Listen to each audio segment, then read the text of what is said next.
You've probably been eating it all your life, and so you think you know what lasagna is. At least we thought we did, until one of our crew told us that the lasagna he grew up eating was something very different. Luchian Deurell was born in Italy, grew up in England, and then moved to Kentucky when he was 19 years old.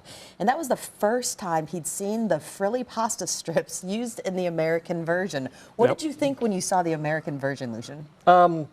I thought it looked like a lasagna, but then I went to try it and I'm like, okay, this is a little bit different because there's a bunch of ricotta cheese in there that I'm not used to, and you know the frilly pasta, as you said. I'm used to having the bechamel sauce in my lasagna, and the meat sauce is just a little bit different.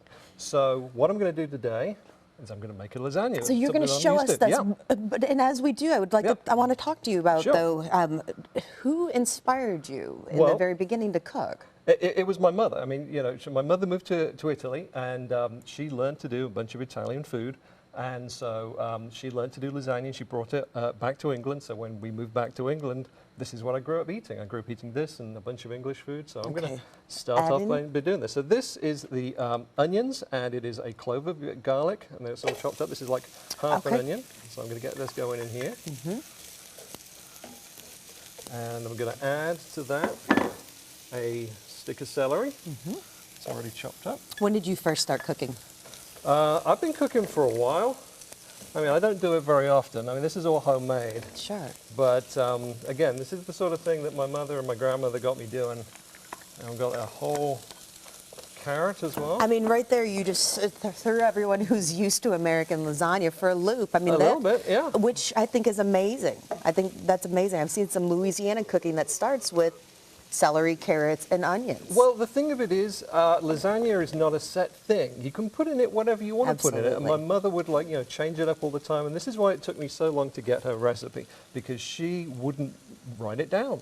And she was like, oh, I don't have a recipe written down, so I can't give you one. And so it took me a while to get it, and I worked out how it was. And then she's like, yeah, okay, that's close enough. And then I changed it up a little bit.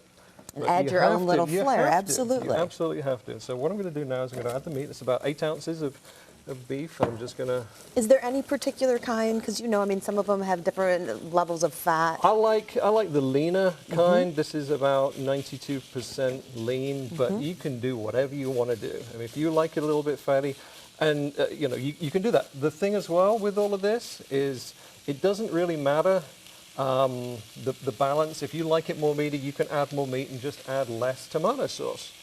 Okay. So, or if you like it extra carroty or with any other ingredients, you do that. So what I'm going to do now is just get this going. I just need to move this around just a little bit.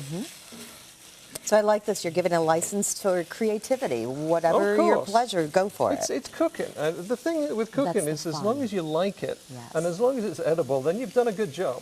So I'm going to just add all of this in here. Now this is a whole bunch of chopped tomatoes and a little bit of half a tin of tomato paste.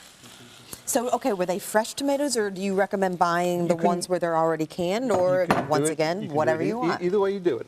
Now, if you want to do, if you kind of in a bit of a rush, you can use the tin kind, or if you feel like going to town, of course, you can chop it all up and mince it all up yourself. Whoa. As you're, we got a little castaway. No, it's cooking. That's what happens, right? Well, exactly, and that was part of the fun as well. And as you're just continuing to cook this, tell me about your grandmother, because you call her every single day in England. I do. I mean, my grandfather died a while ago, and so I feel it was a good thing to call her up and make sure that she's got somebody to talk to all the time and keep her informed on what I'm doing, and she keeps telling me what she's got going on. And you know, you've got to stay connected, right? You've got to stay connected to your family. Even across the miles, that makes a difference. Of course you do.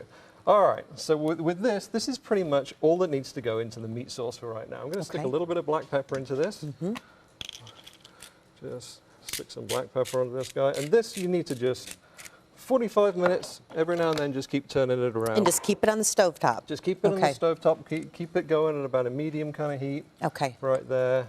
And that one can keep going. Now, next step.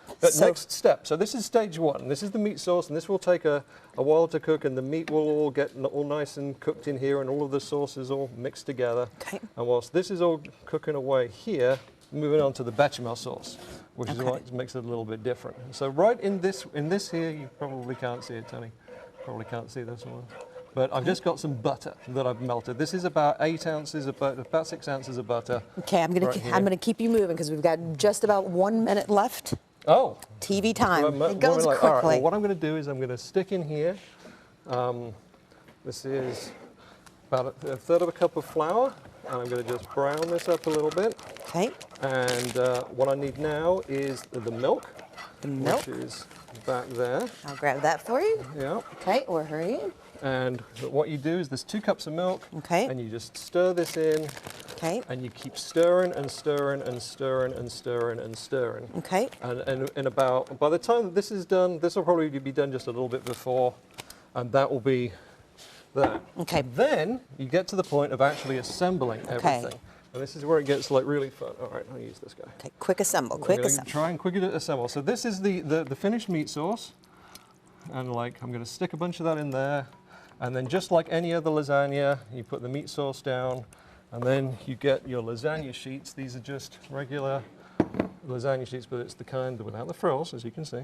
And you just put that down there, put that down there, and then... And then you're going to continue to build the layers, but let's do this instead. I'm going to move you over, Lucian. Instead of building this, let's move over to here because we have a finished product over here. Well, I've got a whole finished one that's coming out of the oven. Oh, too. that's even better. Well, I'm going to help you out.